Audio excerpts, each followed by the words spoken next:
I met my ex-husband again after 5 years and realized how much I miss him. Now he wants to reconnect, and I'm not sure what to do.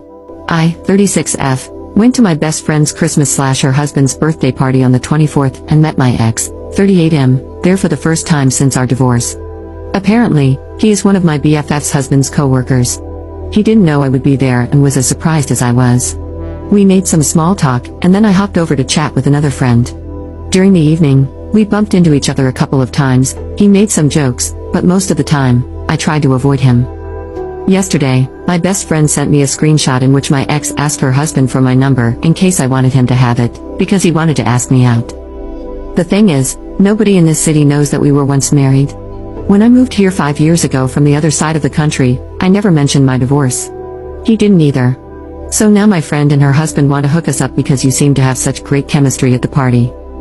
Another thing is that I never realized how much I missed him until he entered the room.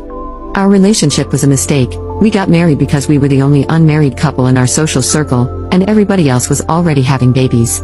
The divorce was inevitable. Our communication was rubbish. I wanted kids. He didn't, at least not as soon as possible. His mom was meddling, and he didn't stand up to her. At the same time, we were really good friends, and meeting him again made me more than happy. But I had a chat with my cousin, 32F, and her husband, who are spending Christmas and New Year's Eve with me, and they told me not to overreact. That feeling nostalgic about what could have been is natural during the holidays. So now I'm debating whether to meet him, talk to him, and be done for good, but the risk of catching feelings again is high.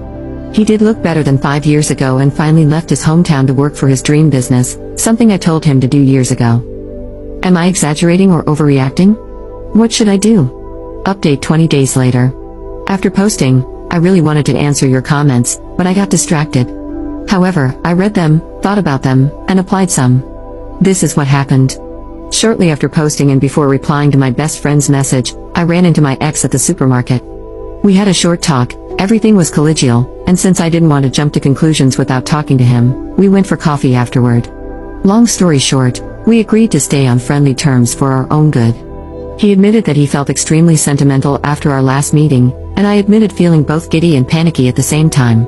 He apologized for things he did and didn't do during our marriage, mainly not defending me against his mother, with whom he no longer has any contact. Then we discussed our friends. Some people in my original post asked why I never told my best friend about my failed marriage. The reason is that, although she might be one of the kindest people I know, she is quite religious. I'm not, and extremely against divorce. In her eyes, you should sacrifice your happiness for the benefit of others, so getting a divorce is the coward's way out. To her, it means you don't deserve love. Her mother-in-law treats her like scum, and her husband stays quiet because she is glad that her mother-in-law gave her the most important thing in her life, so she endures the rants and boundary stomping. Telling her about my divorce would have resulted in one of two scenarios: A, she'd never talk to me again because I killed the idea of marriage, or B, she'd try to get me back with my husband. A few days ago, one of these scenarios happened. I had told her earlier that I wasn't interested in giving my ex my number. I already had. Neither she nor her husband knew, because I wasn't looking for a relationship. I actually am not. Last March, my last relationship ended due to his cheating and my unwillingness to forgive. She accepted that and invited me for brunch the next Saturday, one of our traditions. Sunday comes, and my ex calls me to ask whether I was going to my best friend's brunch. He had gotten an invitation. So we were both there, sitting next to each other, while my best friend and her husband tried their very best to get us interested in each other.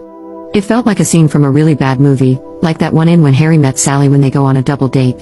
Subtle remarks about what we have in common, hints about our compatibility, and poorly masked comments about my unsuccessful love life, until my best friend's husband said, "As far as I know my name, she would probably make a great wife. My mom likes her, best friend's mom loves her, she's every mother's dream." And my ex responded, "Well, my mother used to call her that woman and constantly pointed out all her shortcomings until I believed them. Actually, she even admitted to hating her. But in hindsight, she really was a great wife." Crickets. My ex and I looked at each other and burst out laughing, probably due to the pressure and extreme awkwardness of the situation. My best friend and her husband joined in. For a moment, they believed my ex was joking. Then my best friend said, "We are so sorry for pressuring you. It's just that we like you both and think you'd make a great couple." And my ex took out his effing phone, showed them a picture of our wedding day. Why the F was that even there? Because he had sent me some pictures that my dear ex-mother-in-law had withheld from me, and said, "We did. But it didn't work out, and we're friends now." Who wants to go to the cinema? Chaos ensued. Worldviews shattered. My best friend started crying. Her husband was flabbergasted. They asked us to leave so they could readjust. Yesterday, I spoke to my best friend on the phone and explained everything thoroughly, the abuse by my mother-in-law, the arguments, the incompatibilities, the mutual decision to end it, and my fear of telling her. She silently cried for my future and said, "You are already so old and threw away your only chance at happiness. No wonder you don't find love, you threw it away. It won't come back. Your future with your ex is riddled with betrayal. If you get back together, you can never mend what you tore apart. What will you tell any future partner? I cannot understand how you could do that. You always seemed so compassionate, why couldn't you understand the pain of your mother-in-law? She lost her son to you. You did not respect her wishes and did not listen to her. I'm sure she loved you like a daughter, but you were not ready." That's when I said goodbye, hung up, and started questioning my 5-year friendship. I talked to my mom, my cousin, and even my ex, who had a similar but less emotional talk with my best friend's husband, who doesn't even speak to him at work anymore. They all recommend giving my best friend some space. I feel worse than after my last breakup. Edit. After reading all of your comments, I decided to end the friendship. I didn't sleep well, so I spent all night writing down what bothered me so that, if she dares to talk to me again, I have the right arguments. Regarding her possible frustration/projection, I really acted as her therapist for the whole 5 years of our friendship and now realize how codependent and slightly toxic this relationship actually was. This is something I have to get over, and though I'm a rather introverted social mess, I really need to look for new friends who are not as prejudiced. I told one of my colleagues the Cliff's Notes version of the conflict, and she, divorced and remarried, told me to join her feminist knitting and sewing group, so yay, first step. X has a similar problem now. My friend's husband told their mutual friend group that X had loose morals and might be a bad influence.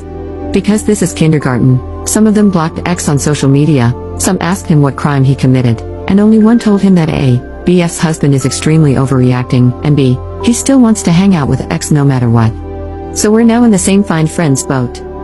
My friend's husband actually asked his boss this morning if he could arrange it so that he wouldn't have to share an office with X anymore. So yeah, they are also cutting ties.